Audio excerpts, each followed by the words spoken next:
Sore Mas. Sore Pak, sesuai aplikasi ya Pak? Iya, sudah aplikasi Mas. Jalan Mas. Yuk, baik Pak.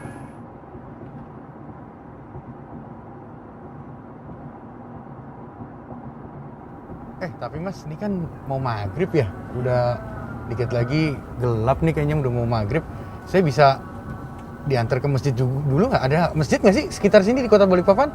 Ada Pak, ada masjid dekat sini Pak. Oke, kita ke masjid dulu ya. Siap, baik Pak, kita ke masjid dulu. Tapi jalanan di sini curam-curam ya Mas ya?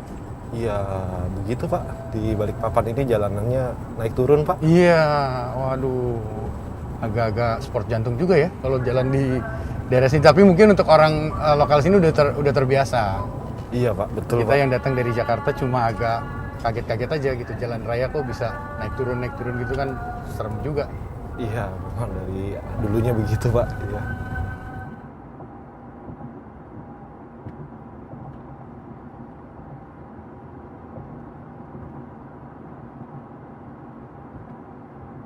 Pak, kita udah sampai Pak. Oh ini ya, udah sampai ya Mas ya? Iya, itu sampai. Waduh, tapi keren juga nih masjidnya nih. Bagus juga, tapi banyak yang foto-foto nih sama bawa-bawa keluarga, emang boleh di sini? Iya Pak, memang di sini biasanya buat tamasya keluarga juga Pak. Oh, gitu ya, pas juga deh kalau gitu. Saya juga dapat objek foto nih, sekalian foto-foto deh saya deh. Siap Pak.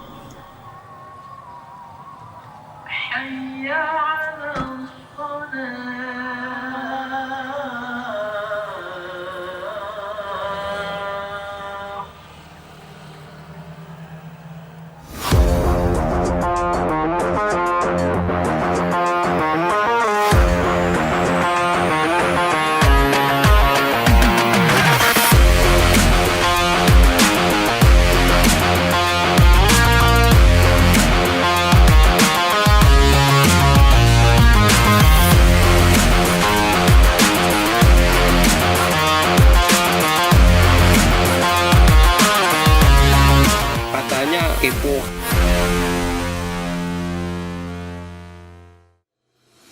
Lega rasanya saya sekarang dapat menata kembali kehidupan.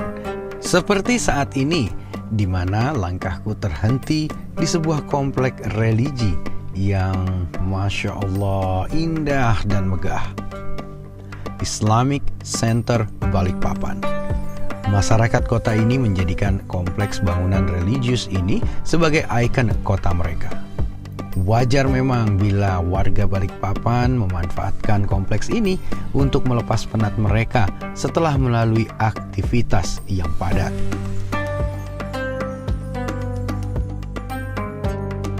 Mataku langsung dimanjakan dengan pemandangan teduh dan indah yang sekilas membuat lelah hilang dan pencarianku akan dahaga gambar melalui lensa kameraku sepertinya akan terpuaskan.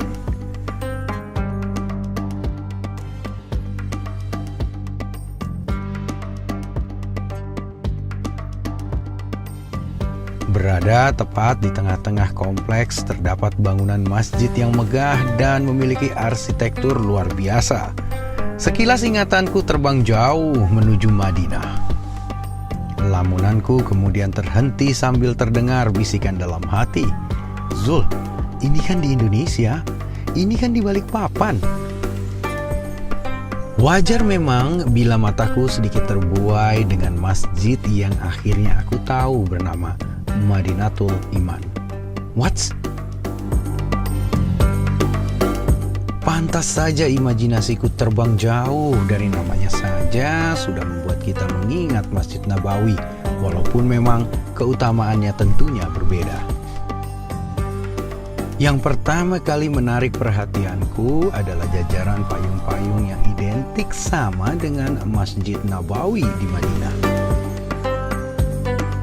Belum lagi 4 menara masjidnya, yang walaupun berbeda dengan yang ada di Nabawi, namun nuansa Masjid Nabawi di Madinah bisa dirasakan.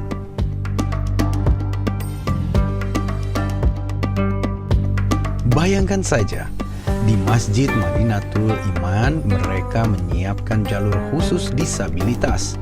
Mungkin saat ini bukan hal istimewa, karena memang sudah banyak bertebaran fasilitas ini di kota-kota besar.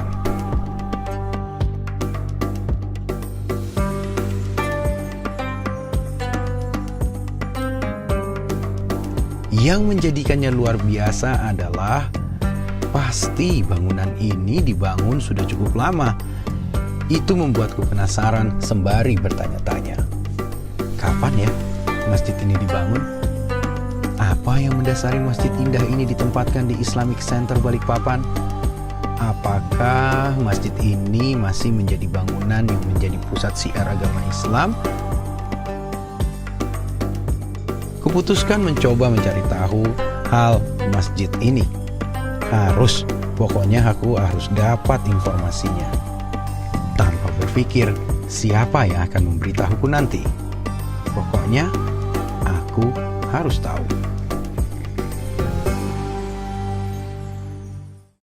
Melihat suasana kota Balikpapan melalui menara. Apa ya ikonnya kota Balikpapan ini belum punya. Nah ini makanya dibuatlah Masjid Islamic Center. Jadi kalau bisa dibilang kalau ada tempat one stop entertainment, ini one stop religi, Pak. Iya.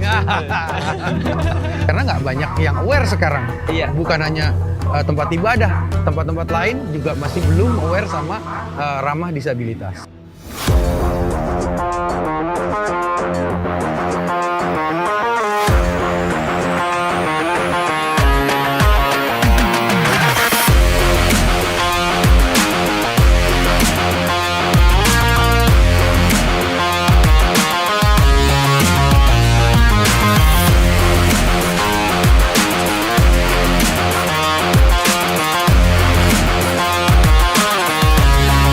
Katanya kepo.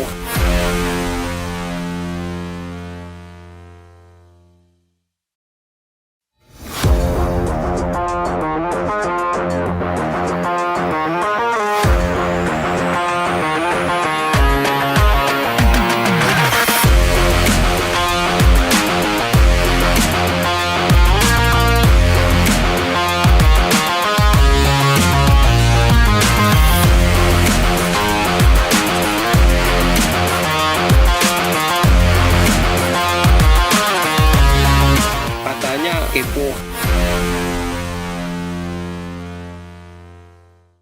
Kalau lihat-lihat nih Pak, ini arsitekturnya cukup menarik juga. Saya kalau ngeliat kayak ada payung-payungan gitu di depannya tuh Pak ya, Iya. saya inget kayak di Masjid Nabawi. Nabawi, Pak. betul, Iya. betul. Memang konsepnya seperti Masjid Nabawi. Oh begitu, memang itu emang betul-betul diambil dari sana. Betul, betul. Oke, terus hal yang menarik gitu Pak ya, ini kan biasanya kalau masjid menaranya 1, 2 gitu ya. Ini kalau kita lihat ada 1, 2, 3, 4, ada yang 5, Ada yang bisa besar. sendirian. Ya, besar. Gimana tuh Pak, ini fungsinya apa? Kalau sih yang sebenarnya? besar ini fungsinya ini banyak. Kalau umpamanya kita sudah musim-musim tahun baru melihat terbitnya matahari, Oh, hilal juga di situ. hilal, gitu. Oke. Itu di sini pakai. Terus kemudian kalau ada kegiatan-kegiatan apa namanya wisata religi yang datang ke sini itu juga bisa dipakai. Oh, untuk naik gitu ya? turun untuk melihat suasana kota Balikpapan melalui menara. Oh berarti nanti saya pas tuh Pak, saya juga mau foto-foto Monggo, di atas silakan. itu. Boleh ya Pak ya? Iya, silakan. Oke, Pak tapi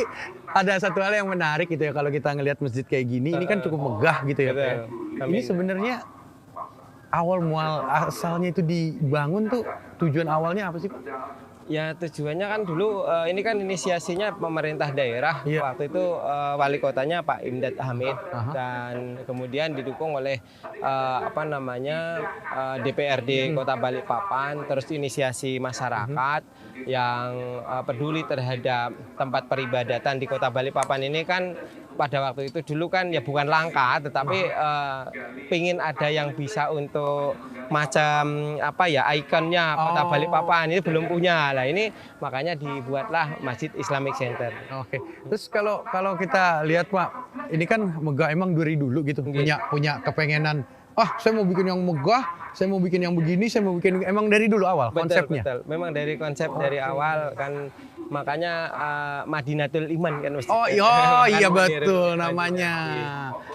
Pak, kalau udah megah begini, udah bagus begini, terus juga dari banyak terinspirasi dari Masjid Nabawi begitu ya. Sebenarnya peranan masjid ini di Kota Balikpapan terutama untuk syiar Islam seperti apa? Memang kan tujuan awalnya Masjid Islamic Center ini kan atau kompleks sebenarnya. Islamic Center itu satu kawasan ya, kawasan untuk kajian Islam gitu ya. Islamic Center. Jadi pusatnya kegiatan Islam. Aha. Jadi bukan hanya masjid ini, mestinya hanya bagian dari Islamic Center. Jadi ya, nanti Pak? ada pendidikannya, terus kemudian ada rumah sakitnya, terus kemudian ada tempat-tempat ya apa namanya religinya untuk kegiatan ibadah seperti masjidnya, terus kemudian ya tempat-tempat wisata religi. Jadi kalau bisa dibilang kalau ada tempat one stop entertainment, ini one stop religi, Pak ya? Iya. Pak, kalau kita ke belakang sedikit gitu ya, Pak. Oke. Ini kan kalau nggak salah saya sempat googling gitu di internet tahun 2017-2016 digunakan, Pak ya. Betul Ini sekali. segede gini bangunnya berapa lama, Pak? Ini kalau membangunnya itu sekitar 1,5 tahun sampai 2 tahun ya sebenarnya prosesnya waktunya. Tapi sepertinya kemarin itu sudah termasuk prosesnya ini cepat sehingga Oh, ini udah cepat, Pak? cepat terselesaikan. Waduh. Ini apa namanya di tahun 2016 itu udah sebenarnya udah. Oke. 2016 sudah bisa digunakan gitu, Pak. Tadi menarik, Pak. Buat pendidikannya ada, buat religinya juga ada, wisatanya Wisata, juga ada. Tapi ada satu lagi yang menarik, Pak. Iya. Tadi saya lihat. Ini kok ramah sama disabilitas ya? Mestinya, Oh. karena tadi saya sempat mutar gitu foto-foto, saya lihat loh, kok ini ada jalur khusus disabilitas. Memang dari awal dikonsep seperti itu, terus dari awal tuh apa yang kepikiran gitu, Pak? Kok ya udah kita bikin khusus disabilitas karena nggak banyak yang aware sekarang. Iya. Bukan hanya tempat ibadah, tempat-tempat lain juga masih belum aware sama ramah disabilitas. Sebenarnya kan konsep pembuatan masjid itu kan di Islamic Center ini kan dipikirkan oleh beberapa orang yang mampu untuk menjabarkan tentang kegiatan itu sendiri yang direncanakan itu. Makanya untuk persiapan untuk penyandang cacat dan lain sebagainya itu memang udah disiapkan gitu. Oh, luar biasa. Dari awal memang udah dipikirkan itu. Jadi disabilitas juga dapat kebagian, kesempatan untuk bisa menikmati kemegahan di Islamic Center Balikpapan. Betul. Kita udah masuk bulan Ramadan. Kira-kira kegiatan apa sih, Pak, yang ada di Islamic Center ini? Kalau posisi Islamic Center Balikpapan ini kondisinya dan pemerintahan sudah normal tentang pandemi Covid, kita akan melakukan kegiatan yang seperti biasa normal. Jadi kita di sini ada buka bersama, itu kira-kira 300 sampai 400 orang. Gratis tuh, Pak ya? Takjil gratis. Waduh. Nah, terus kemudian kita juga ada kegiatan-kegiatan lain, tadarus juga berjalan. Terus kemudian apa namanya di kegiatan malam 17-nya juga dijalankan. Itikaf juga dong. Itikaf juga ada, 10 hari terakhir itikaf. Dan kemudian ada juga penerimaan zakat infak sedekah. Pak, kalau untuk anak-anak muda khususnya nih, Pak, generasi milenial di Balikpapan, Bapak melihatnya peran dari masjid ini sendiri, peran dari Islamic Center Balikpapan sendiri, perannya seperti apa? Islamic Center punya beberapa konsep terkait dengan apa namanya untuk menggait kaum milenial untuk ikut berkiprah di dalam kegiatan peribadatan maupun kegiatan pendidikan di keislaman khususnya di Islamic Center ini. Ya dengan cara kita juga yang mudah saja kan, kemarin yang ringan saja kita buka ya wifi-nya kita sampai ini ya kan Inian juga biar ada biar ngumpul. Terus kemudian ini kan remaja masjidnya kan juga berkiprah juga kegiatan setiap hari Jumat apa segala, karena hari Jumat sendiri kan kita kan juga nyiapkan konsumsi juga untuk jamaah, cuman terbatas. Jadi tidak banyak tapi kita tetap menyiapkan setiap Jumat. Gitu, Pak. Sekarang kalau ngelihat nih, Pak, generasi makin kesini gitu, Pak, generasi milenial tuh sebagian juga merasa kayak apa ya, mulai menjauh dari masjid. Bener nggak sih, Pak, kayak begitu? Ya sebenarnya tinggal kita yang tua-tua ini ya juga harus memperhatikan mereka. Bagaimana sih kita memberikan ruang kepada anak-anak muda ini. Azan, Pak? Azan. Iya. Makasih banyak. Iya. Persiapkan dulu. Iya, Pak. Makasih banyak ya, Pak ya. Mari, Pak. Pak, Islamic Center ini ikonnya Kota Balikpapan bukan sih? Dari luar daerah loh. Oh, bukan cuma Kota Balikpapan? Bukan, kalau Waduh, ini- nah ini konsepnya kenapa dipakai wifi gratis? Ini kan tempat ibadah, Pak. nongkrong. Oh, jadi dibolehin, Pak? Oh, boleh. Nggak mesti datang ke masjid, nggak mesti untuk ibadah, tapi kalau untuk menunjang mereka belajar, proses belajar mengajar pun, ujian, cari data gitu, silahkan datang gitu. Boleh. 24 jam nggak pernah tak matiin. Terus Waduh.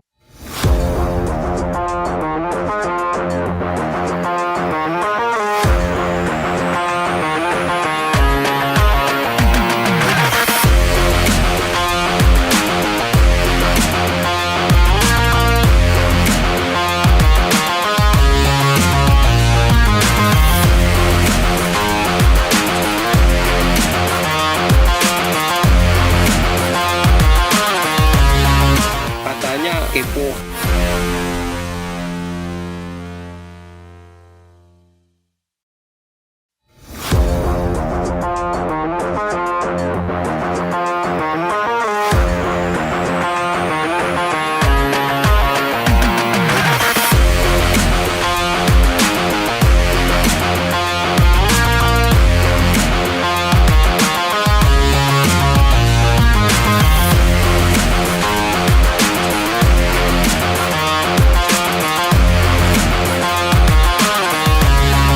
Katanya kepo. Pak, kegiatannya kalau di bulan Ramadan kayak sekarang nih di Kota Balikpapan khususnya Islamic Center di Balikpapan ini buat apa sih, Pak, sekarang di sini? Kalau di Islamic Center ini kalau di bulan puasa normal mudah-mudahan normal Iya. sih di tahun 2022 ini ya kita hampir penuh semua kegiatan yang sudah diprogramkan pada posisi normal dilakukan. Apa aja tuh, Pak? Ya kita pertama itu ada buka puasa bersama dengan komponen masyarakat dan yang ada di sekeliling kita. Bagi-bagi takjil gratis Bagi-bagi gitu, Pak? takjil, itu Waduh. selalu. Memang tradisi kita bagi-bagi takjil di masjid. Berapa banyak, Pak? Kalau yang tahun-tahun normal yang 2 tahun yang lalu itu kira-kira antara 350 sampai 400-an. Dan yang buka puasa dengan takjil gratis itu juga banyak di sini. Banyak dan sangat berantusias karena sudah kayak budaya bahwa Islam Udah nggak pakai pengumuman lagi ya, Pak ya? Nggak usah di pengumuman, sudah Islamic Center pasti ada takjil buka bersama gitu. Selain itu kan kalau di bulan Ramadan biasanya kita tahu nih, Pak, ada tadarusan, kemudian ada itikaf, ada segala macam itu banyak gitu ya, Betul, Pak ya. semua. Di sini juga begitu. Semua ada etika pada tadarus sudah pasti yang kaitan dengan kebiasaan kegiatan keagamaan itu udah pasti diikuti. Pak, bedanya Ramadan tahun ini sama Ramadan tahun lalu dan 2 tahun lalu. Karena tahun lalu dan 2 tahun lalu kita lagi menghadapi pandemi COVID-19. Bedanya kayak apa, Pak? Ya kita kan yang sudah pernah kita lakukan ini kan sebenarnya kan sudah dari tahun 2017, 18, 19 itu posisi normal. Iya. Begitu sudah 20, 21 kan kita Iya. COVID. Ya sebenarnya karena kami Islamic Center ini kan termasuk masjid yang walaupun besar tapi kan baru dibandingkan masjid-masjid yang lain. Jadi terkait dengan kegiatan sih sebenarnya ya sama dengan kegiatan masjid-masjid yang lain yang besar-besar. Tapi di tahun 2019 sebenarnya itu sudah seperti hampir semua dilaksanakan. Buka puasa bersama seperti yang tak jelaskan tadi itu juga di 2019 ada, terus kemudian itikaf juga ada, terus kemudian kita tadarus juga selalu ada begitu. Pak, Islamic Center ini ikonnya Kota Balikpapan bukan sih, Pak? Ya jelas karena kan ini dibangun dan dituju oleh pemerintah daerah ini kan menjadi sumber kegiatan kajian Islam di Kota Balikpapan. Ya sudah barang tentu ini ikonnya Kota Balikpapan. Pak, tadi kita sempat ngomong kalau misalnya salah satu menara di sini bisa dinaiki untuk wisata religi. Betul. Kemudian dari atas itu bisa kelihatan Kota Balikpapan. Dan itu emang dibuka untuk umum? Dibuka untuk umum nanti pada posisi normal. Sebenarnya sih dari tahun kemarin belum, karena kan kita pemerintah ini kan mesti ada peraturan yang ngatur untuk pelaksanaan kegiatan itu. Nah, peraturan itu sudah timbul di tahun kemarin, sehingga di tahun ini insya Allah bisa dilaksanakan untuk kegiatan wisata religi khususnya di tower. Kalau wisata religi secara umum yang ada di masyarakat kan gini yang datang ini kan dari luar daerah juga banyak. Oh, bukan cuma Kota Balikpapan? Bukan, kalau ini orang dari Samarinda, Tenggarong, dari Masangata. Kadang-kadang kalau minggu itu banyak bis yang masuk Sini. Berarti bukan cuma milik Kota Balikpapan sekarang kalau bisa dibilang dong, milik Kalimantan Umum dan Kalimantan Timur khususnya gitu. Betul sekali. Jadi semua mereka datang. Apa yang mereka lakukan sih Pak? Kalau kayak gini mau ngapain gitu? Ya. Rombongan gitu datang dari jauh-jauh, dari Tenggarong, dari Samarinda, ngapain Pak? Kalau yang berkunjung resmi pastinya beliau akan minta tanggapan, Aha. minta artis-artis tentang kegiatan masjid. Oke. Tapi kalau yang tidak bersurat atau hanya berkunjung saja, otomatis nanti kan ada teman-teman dari security, kemudian ada teman dari pengurus yang pas ketemu bisa ditanya-tanya saja. Oh, kayak studi banding gitu kali Pak ya? Kalau studi banding resmi ya kita ada tempat juga, kita Oh. kasih tempat untuk berdiskusi. Gitu. Pak tadi dibilang wifi di sini gratis. Gratis. Itu biasanya nih Pak, setahu saya nih Pak, Mm-mm. kalau tempat anak-anak muda nongkrong tuh Mm-mm. mau lama mau laku dagangannya pasti dikasih wifi gratis. Betul. Nah ini konsepnya kenapa dipakein wifi gratis? Ini kan tempat ibadah Pak. Nah, kita itu kan mencoba untuk ini ya, mengikuti tren masa kini. Oke. Sebenarnya kan kita itu selalu tertinggal dengan anak muda. Iya. Zaman ke zaman itu anak muda itu selalu punya inovatif gitu ya kan. Tapi kan sekarang ini kita udah terbiasa, dulu kita pernah muda, Mhm. sekarang sudah tua, Iya. harus memberi ruang lebih kepada anak-anak muda supaya kreativitas itu timbul. Oke, jadi memang bukan hanya melulu untuk religi di sini, tapi juga di sini juga bisa bangun kreativitas gitu Pak. Ya. Betul. Salah satu bentuknya kayak apa sih Pak? Misalnya mungkin ada apa kayak seminar Islami atau mungkin ada kayak lomba atau apa, ada dibikin di sini Pak? Ada.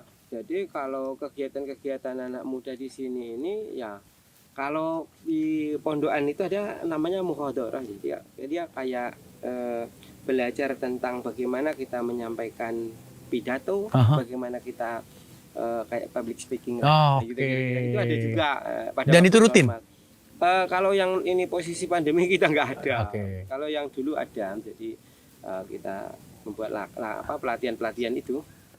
Itu salah satu. Terus kemudian terkait dengan wifi tadi, Iya.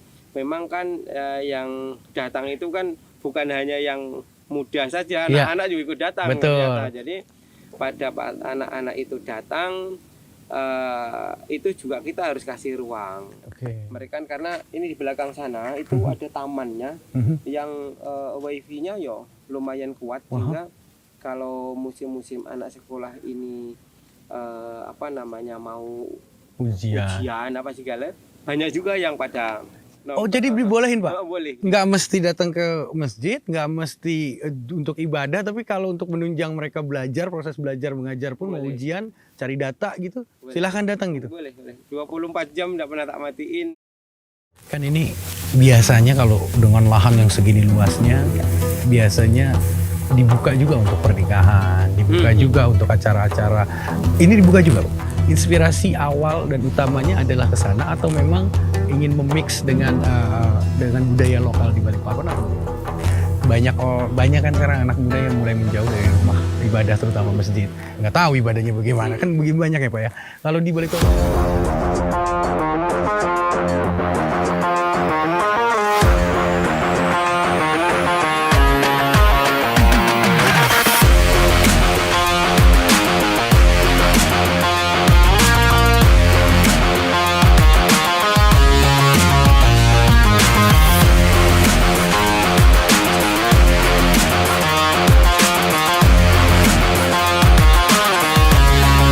Katanya kepo.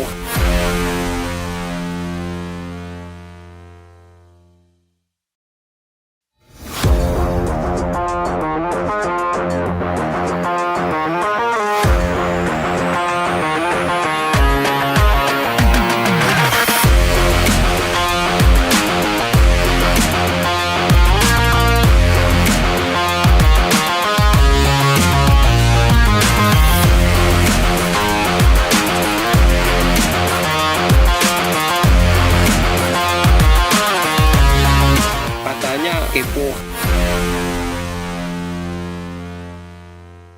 waduh. Kemudian kan dengan itu otomatis anak-anak, terus kemudian yang muda-muda itu kan otomatis kan kalau dengar ajan otomatis nulis kan akhirnya Iya. kamu kan bukan biar dia tidak kerasin kita. Tapi nggak enak hati gitu ya Pak ya? Akhirnya ikut sholat. Ya itu cara yang bisa kita lakukan supaya memancing anak-anak ini mau datang ke masjid. Oke, Pak. Tadi saya menarik tuh Pak. Kalau yang menara yang satunya ini yang di belakang saya ini yang gede ini tinggi ya. Ini kan kalau nggak salah naiknya pakai lift ya Pak? Lift. Oke, itu nanti kalau misalnya orang rame-rame gitu datang, oke lah pandemi sudah lewat, mereka rame-rame datang kan jadi banyak orang tuh nanti ngaturnya gimana Pak? Kalau ini nanti dibukanya kan setelah kita posisi normal ya, Iya. sudah mulai normal, Iya. terus kemudian pandemi sudah mulai berangsur-angsur membaik, jadi ya nanti tidak ada masalah. Sama ketika kita sholat juga kita kan dulu berjarak. Ya. Sini ini baru kita buka rapat sholat pun kan baru saja. Sehingga pada posisi nanti kegiatan-kegiatan di luar ibadah terus kemudian untuk religi dan kegiatannya itu wisata religi itu berdekatan itu tentunya kan yang paling utama kan kalau berhadapan orang banyak kan mesti harus masker kan. Iya betul. Nah, kalau sementara ini harus dibuka ya mesti harus pakai masker. Tetap harus prokes ya Pak ya. Oke. Pak, ini kan Islamic Center di mana masjid ini berdiri di dalamnya gitu ya Pak. Kan ini biasanya kalau dengan lahan yang segini luasnya, biasanya dibuka juga untuk pernikahan, dibuka juga untuk acara-acara. Ini dibuka juga Pak? Buka kalau kita di sini konsepnya hanya untuk nikahkan saja. Oh gitu. Kalau untuk Resepsinya? nggak ada, belum punya Oh, nggak, tempat. Nah, oke. mau rencana mau bangun gedung serbaguna tadi supaya untuk kegiatan-kegiatan seminar, kegiatan pemerintah, rapat-rapat dan sebagainya diperbolehkan termasuk untuk resepsi. Pak, tapi saya tadi sempat lihat ke belakang dan saya penasaran gitu Pak. Ini kayak miniaturnya Masjid Nabawi kalau kita lihat dengan payung-payungnya. Cuma mungkin kalau di Nabawi bisa dibuka tutup ya Pak. Kalau di sini kan dia tetap begitu ya Pak. Tapi dengan tiang-tiang menaranya ini juga mirip-mirip begitu Pak. Jadi memang inspirasi awal dan utamanya adalah ke sana atau memang ingin memix dengan budaya lokal di Balikpapan atau bagaimana? Ya konsepnya memang karena kita dari namanya juga tadi Iya. disampaikan kan Madinatul Iman. Iya. Jadi memang ciri khasnya memang dari sana diambil. Kalau terkait dengan budaya lokal dan daerah sih sebenarnya kami ini kalau semua kegiatan-kegiatan keagamaan kan hampir semua ngambil budaya dari Iya, sana betul. yang terkait dengan bangunan. Nah, budaya daerah mungkin yang mungkin bisa kita ambil ya terkait dengan seperti pakaian dan lain sebagainya kita biasa yang ada yang di lingkungan kita sendiri di sini. Nah, mengingat budaya tadi Pak, selain kegiatan agama yang ada di masjid ini, begitu ya Pak, apalagi khusus bulan Ramadan, ada nggak sih kayak perayaan-perayaan tertentu yang didasari oleh dasar dari agama dan juga syariat, tapi memang terpengaruh sama budaya lokal? Sepertinya kalau di Balikpapan ini kan kegiatan ciri khasan kedaerahannya kan tidak seberapa kental banget ya karena memang kita semua ini kayaknya kan banyak kan pendatang. Nah, yang agak lumayan banyak kekaitan dengan budaya ini kan kayak di Tenggarong, di Kutai, ya itu. Kalau di Balikpapan itu tidak seberapa banyak. Jadi secara umum kegiatan keagamaan itu ya ngikutin alur umumnya saja. Jadi yang kaitan terlalu dekat dengan kegiatan budaya daerah itu ya ada tapi tidak banyak ya Pak ya. Nah, daerah-daerah itu aja sendiri tadi kayak Bapak ngomong mereka justru datang ke sini begitu Pak ya. Ke Islamic Center ini begitu ya Pak. Untuk sekedar kunjungan kayak gitu-gitu, kunjungan santai, studi tour begitu Pak ya. Pak, kalau tadi dibilang ini masjid merupakan salah satu sarana untuk syiar juga gitu Pak ya. Kalau untuk anak muda di Balikpapan sendiri, situasinya sekarang gimana sih Pak? Dalam artian banyak kan sekarang anak muda yang mulai menjauh dari rumah ibadah terutama masjid. Mereka lebih dalam artian gini, puasa, oke, iya puasa gitu. Tapi lebih senang-senangnya yaudah kita sahur bareng ini tapi ya nggak tahu ibadahnya bagaimana. Kan begitu banyak ya Pak ya. Kalau di Balikpapan sendiri itu gimana sih Pak? Di Balikpapan sih sepertinya tidak jauh beda dengan kota-kota lain terkait dengan anak muda itu. walaupun kita mungkin yang tua-tua ini sudah memberikan masukan-masukan terkait dengan bagaimana pelaksanaan kegiatan ibadah, tidak lelahnya semua para dai, para ustadz itu menyampaikan di dalam ceramah-ceramahnya. Tapi kan mereka kan punya kehidupan dan dunia sendiri, sehingga sebagian juga ada yang ke arah ke sana, sebagian ya juga banyak. Kayak di masjid ini anak-anak mudanya ya cukup lumayan, paling enggak 1/4 sampai 1/3 dari jamaah itu muda-muda juga. Pak, tadi kalau dibilang sama Bapak kalau ada sebagian anak mudanya seperti di kota besar lain yang arahnya ke sana, ada juga yang sebagian arahnya ke sini gitu ya. Dalam artian ke sini tuh mencoba mendekatkan diri ke masjid gitu ya. Presentasinya sebesar apa kalau di Balikpapan? Lebih banyak yang ke sana apa yang ke sini gitu, Pak? Saya lihat itu antusias anak muda untuk belajar kegiatan agama itu besar loh, sangat dinamis. Tapi tumpuan untuk generasi berikutnya itu di anak muda itu sendiri. Mereka itu sendiri apatis juga, terlalu katanya kepo. Oh, kepo. Waduh, Bapak kekinian juga tahu kepo. Kepo.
Kepo.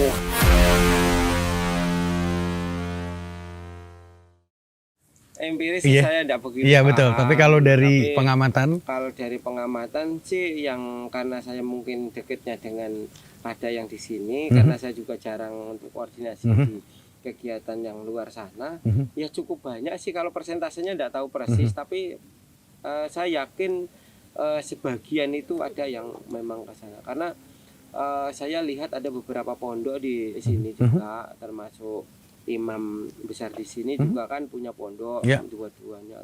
Yang imam besarnya juga punya pondok, kemudian imam yang lain juga punya pondok. Itu saya lihat itu antusias anak muda untuk belajar kegiatan agama itu besar loh. Besar ya Pak?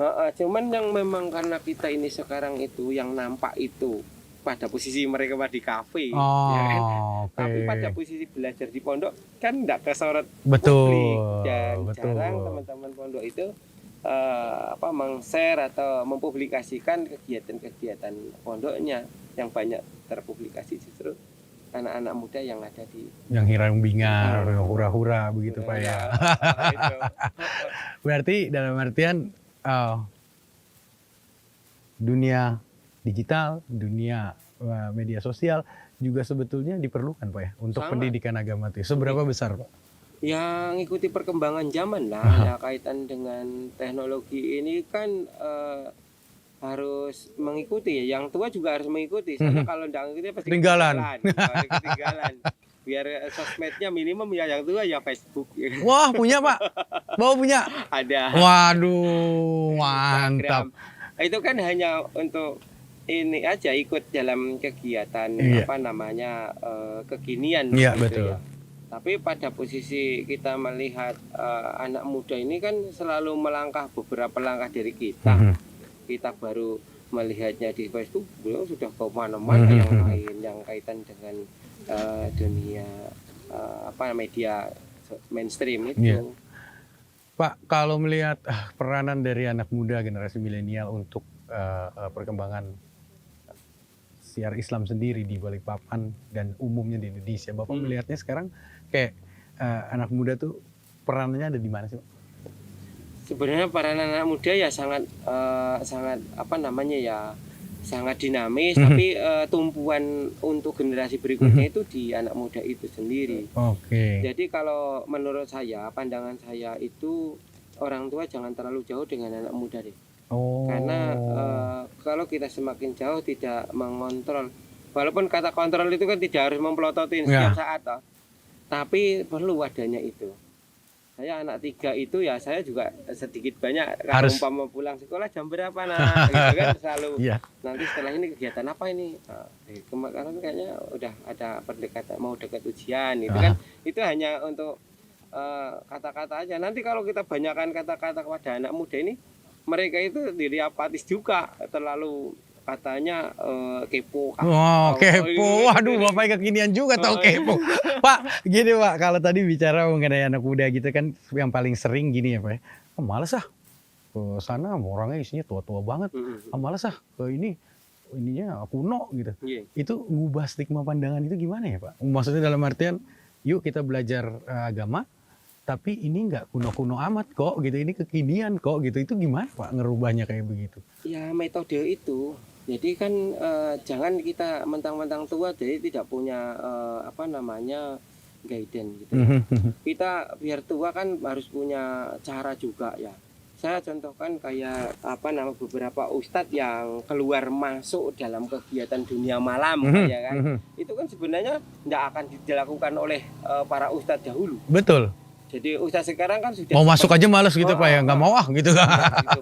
Terus bagaimana dia ceramah di tempat-tempat yang dibilang itu ya kalau zaman dulu itu tabu ya. Tabu. Nah, sekarang sudah dianggap enggak, itu kan bagian daripada teknologi, strategi untuk menggait teman-teman muda maupun orang lain supaya ini. Bagaimana sih kita menghidupkan suasana keagamaan ini?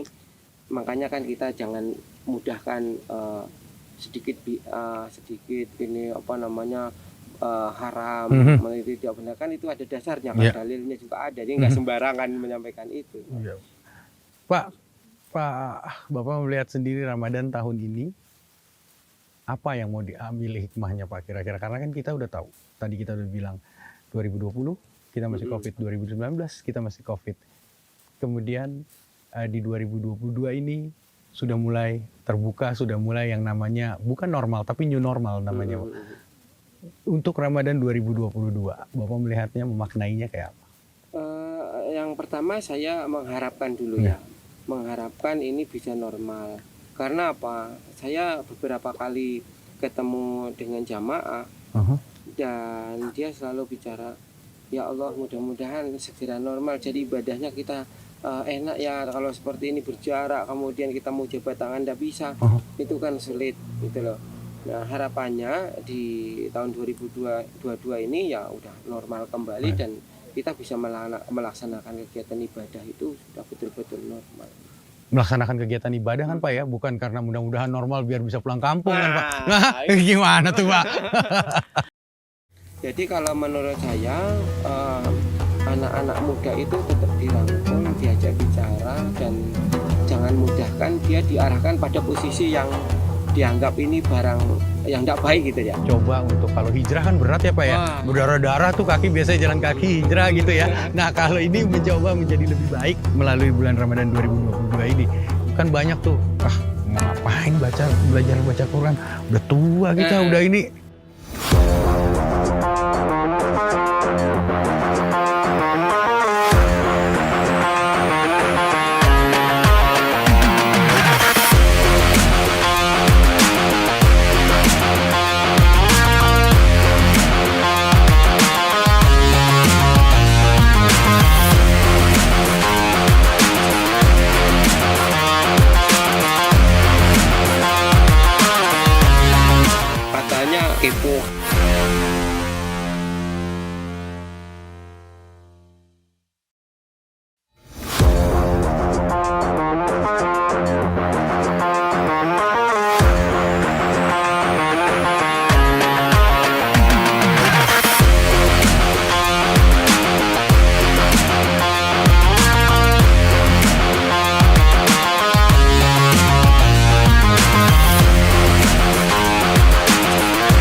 Pulang kampung itu bagian untuk nambah imun.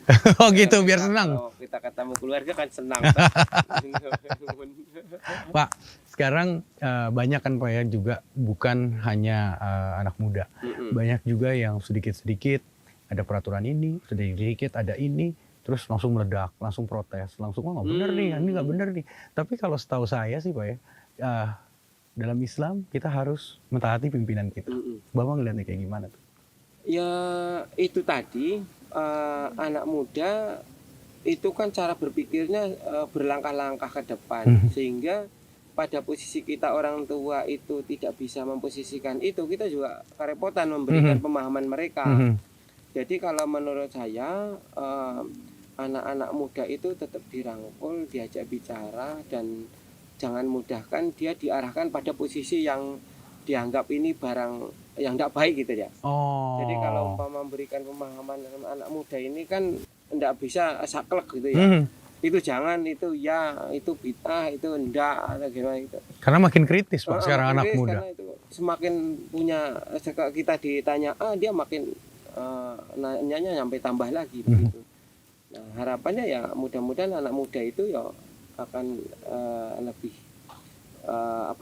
mendekatkan diri juga, dengan kata lain dia tidak segannya untuk melakukan terobosan.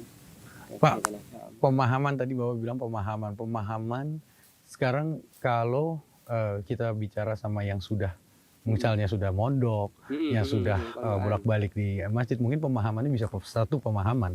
Tapi untuk anak muda yang baru mungkin menjadikan momentum Ramadan ini coba untuk, kalau hijrah kan berat ya Pak ya, berdarah-darah tuh kaki, biasanya jalan kaki hijrah gitu ya. Nah kalau ini mencoba menjadi lebih baik melalui bulan Ramadan 2022 ini.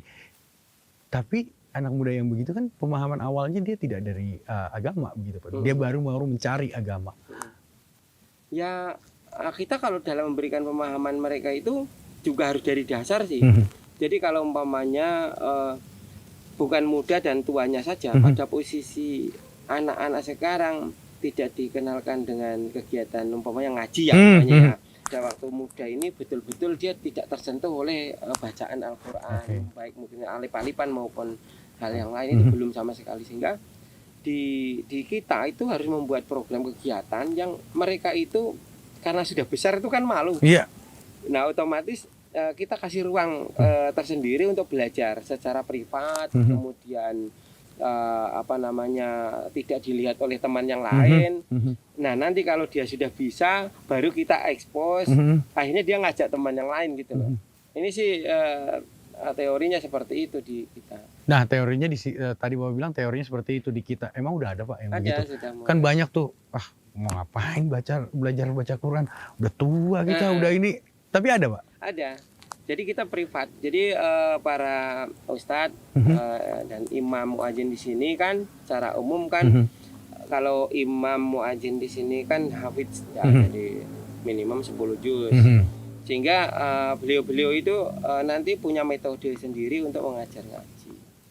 Baik yang tua maupun anak-anak gitu. Jadi seperti tidak membuat dirinya malu sendiri, tapi pelajaran itu juga masuk gitu Pak? Masuk, betul.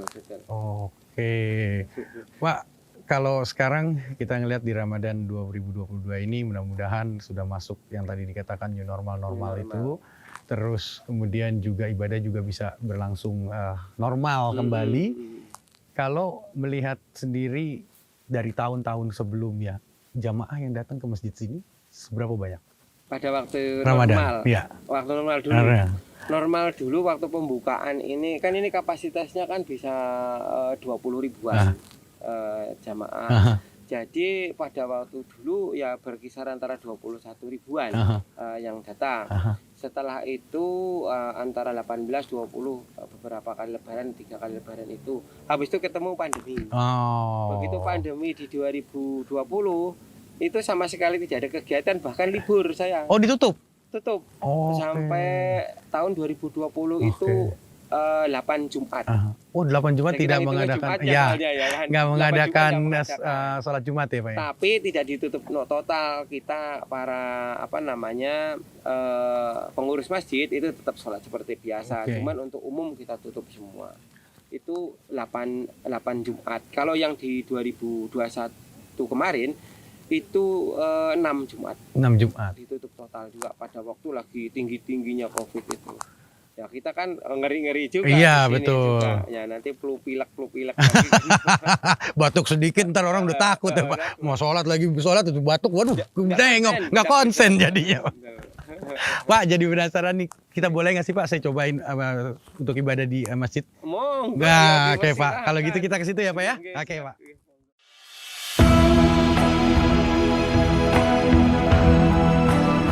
Akhirnya terjawab sudah rasa ingin tahuku. Masjid yang dibangun selama hampir 4 tahun ini ternyata memang dibangun untuk menjadi salah satu pusat syiar di kota ini. Sementara menara yang dibangun terpisah dan bentuknya berbeda dari 4 menara lainnya yang mengapit Masjid Madidatul Iman, fungsinya di luar ekspektasiku. Menara kelima ini disiapkan untuk wisata religi. Wow, satu pemikiran yang luar biasa. Sebagian besar pertanyaan-pertanyaanku sudah terjawab. Akhirnya aku mendapatkan pelajaran dan hikmah dari perjalanan perdananan singkat ini. Well, akhirnya aku harus kembali ke Jakarta dengan segala kesibukan dan kepadatannya. Namun, it's not the end of my journey, but just the beginning.